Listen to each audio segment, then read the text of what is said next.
NavCad 2023 features a new EEXI analysis tool for assessing a vessel's EEXI compliance. In this video, we'll quickly highlight a case study which demonstrates how the tool can be used to perform an EEXI analysis of a proposed vessel modification. The vessel in question is a 145-meter ROPAX ferry. The proposed modification is a lengthening and repower. We'll look at how NavCad can be used to easily assess the vessel's EEXI compliance before and after the proposed changes. This screenshot shows NavCad's EEXI tool with data from the ship in its original condition, without the proposed modifications. The top left panel shows the data which is relevant to the EEXI calculations. Most of this data is automatically brought over from the existing NavCad project, but some data, such as the auxiliary engine count and power, needs to be entered. The bottom left pane shows the results from the EEXI calculation. Our reference speed is 20.25 knots, and our EEXI score in the original condition is 52.43. The right panel shows the engine load plot, with the propeller curve for the vessel's controllable pitch propeller in red and the engine curve in blue. The horizontal green line shows the vessel's reference power, and the point where it intersects the propeller curve defines the reference speed. Now let's view the EEXI score plot by selecting the option at the bottom of the screen. This plot shows the vessel's attained EEXI score in blue against the required score in red. For the vessel to be in EEXI compliance, the blue point must fall below the red line in the green region.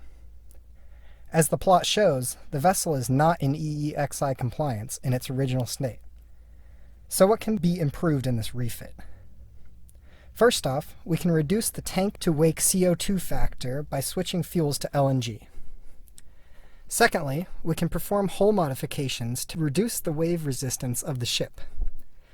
In the original hull, there is a harsh shoulder in the blue sectional area curve at the stern. If we perform a hull modification to smooth out the sectional area at the stern, we can reduce the wave-making resistance of the vessel. This is shown by the reduction in the amplitude of the black wave energy curve.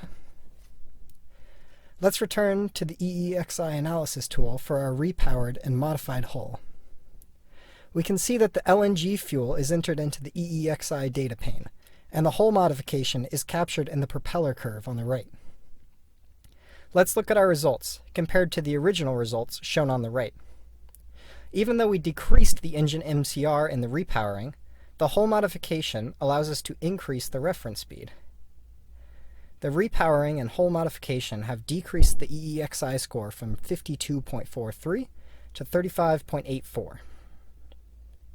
And if we now look at the EEXI score plot for the repowered and modified vessel, we can see that it is in EEXI compliance. Excellent. From here, we can use the technical file function to automatically generate a report detailing these EEXI calculations.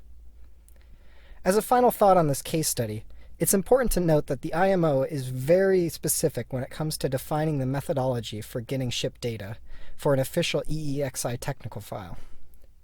NavCad's aligned methodologies, which were used in this case study, are not currently sufficient to include in a technical file submission.